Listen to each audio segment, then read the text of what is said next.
Ley de Biot-Savart. En este video definiremos la ley de Biot-Savart y la aplicaremos al cálculo del campo magnético debido a un conductor rectilíneo infinito por donde circula una corriente I. Inicialmente, Christian Ørsted fue el primero en enfocarse en el tema del magnetismo producido por conductores, pues en 1819 descubrió que un hilo conductor sobre el que circulaba una corriente ejercía una perturbación magnética a su alrededor, que llegaba a poder mover una aguja magnética situada en ese entorno. La conclusión es que esta perturbación se debe a que las corrientes generan campos magnéticos cuya dirección se determina por medio de la regla de la mano derecha. Con todo este tema, el objetivo de ahí en adelante de varios científicos era el de determinar el valor del campo magnético en un punto dado. Inmediatamente después que Ørsted descubriese que la corriente eléctrica es una fuente de campo magnético, los experimentos que llevaron a cabo los científicos franceses André-Marie Ampère, Jean-Baptiste Biot y Félix Savart dieron lugar a lo que en la actualidad se conoce como ley de Biot-Savart, que determina el campo magnético creado en un punto del espacio por una corriente eléctrica o por distribuciones de corrientes eléctricas. Por último, llegar a la ley de Ampère y aplicar las diferentes configuraciones de corriente. Los físicos Biot y Savart dedujeron una fórmula que relaciona los campos magnéticos con las corrientes que los crean, de una manera similar a como la ley de Coulomb, que vimos anteriormente, relaciona los campos eléctricos con las cargas puntuales que los crean. La expresión de Biot-Savart se basa en las observaciones experimentales para el campo magnético de B en un punto P asociado a un elemento de longitud de L de un alambre por el que pasa una corriente estable I. En este caso tenemos que el vector de B es perpendicular tanto a dl, que apunta en la dirección de la corriente, como al vector unitario R dirigido desde dl hacia P. La magnitud de dB es inversamente proporcional a R al cuadrado, donde R es la distancia de dl a P. Y también esta magnitud es proporcional a la corriente y a la magnitud de dl del elemento de longitud de L. Además, la magnitud de dB es proporcional a seno de θ, donde θ es el ángulo entre los vectores de L y R. Finalmente, para encontrar el campo magnético en el punto P, integramos todos estos diferenciales de campo y encontramos la expresión para la ley de Biot-Savart, la cual nos muestra que para la obtención del campo magnético resultante de una distribución de corrientes, este implica un producto vectorial. ¿Cómo aplicar la ley de Biot-Savart? Para esto veamos el ejemplo clásico, el cual consiste en determinar el campo magnético para un conductor rectilíneo infinito por el cual circula una corriente I como se muestra en la figura. Los pasos a seguir para aplicar la ley de Biot-Savart consisten en: primero, dibujar un elemento de L, un elemento tangente a la dirección de la corriente. Segundo, elegir un sistema de coordenadas, puesto que es un conductor infinito, lo más conveniente es establecer el sistema de coordenadas en el punto P.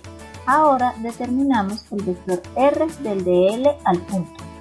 Establecemos el vector R del punto, un vector que va del origen al punto, y en este caso el origen coincide con el punto P, y las coordenadas serán 0 en I y 0 en J.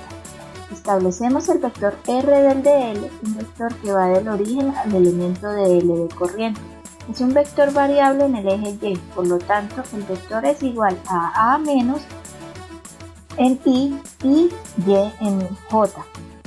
Y la resta entre estos dos vectores será mi R del dl al punto. Determinamos la magnitud de este vector, que es elevar cada vector unitario al cuadrado y sacarle la raíz. Y por último, el vector de L, que por ser un vector tangente a la corriente, será la derivada del R de L.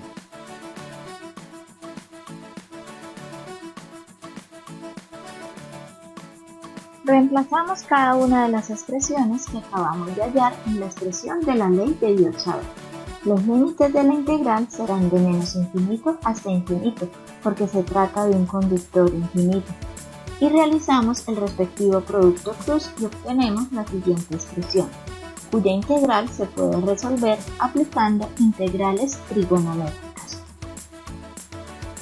Para resolver una integral trigonométrica, dibujamos el respectivo triángulo rectángulo, donde este triángulo está formado por dos catetos, un cateto opuesto Y y un cateto adyacente A con respecto al ángulo θ. Con estos datos podemos establecer el seno de θ como el cateto opuesto sobre la hipotenusa, el coseno de θ como cateto adyacente sobre la hipotenusa y tangente de θ, que es el cateto opuesto sobre el cateto adyacente. De la tangente despejamos y derivamos. Reemplazamos en la integral y hacemos los cambios de variable. Los límites de la integral se deben a que una función tangente de pi medios es igual a infinito y una función tangente de menos pi medios es menos infinito. Por conveniencia, multiplico por a y divido por a.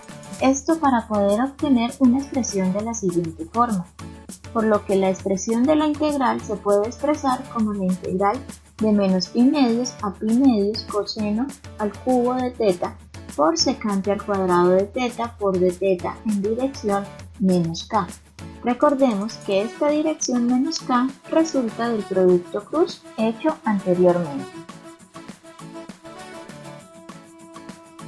La función secante al cuadrado por identidades es igual a 1 sobre coseno al cuadrado de θ. Por lo tanto, la integral nos queda como la integral de coseno de θ. Al desarrollar la integral nos queda μ sub 0 por i sobre 4pi que multiplica a seno de θ evaluado de menos pi medios a pi medios. Obtenemos como resultado la expresión general del campo magnético de un conductor rectilíneo infinito y para este caso en dirección menos k. Su representación gráfica viene dada mediante una X que nos indica que las líneas de campo estarían entrando al plano de la hoja. Concluimos que el campo magnético es inversamente proporcional a la distancia del conductor al punto P, donde se quiere calcular el campo magnético. A distancias muy cercanas, el campo magnético es más intenso y a medida que nos vamos alejando del conductor con corriente, el campo disminuye. Es importante aclarar que esta regla tiene en cuenta que si se invierte el sentido de la corriente eléctrica, también se invierte el sentido de la circulación del campo magnético. Finalmente, ¿qué aprendimos hoy?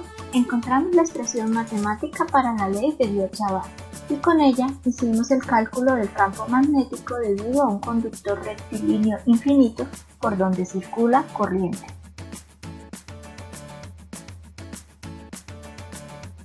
Gracias por la atención.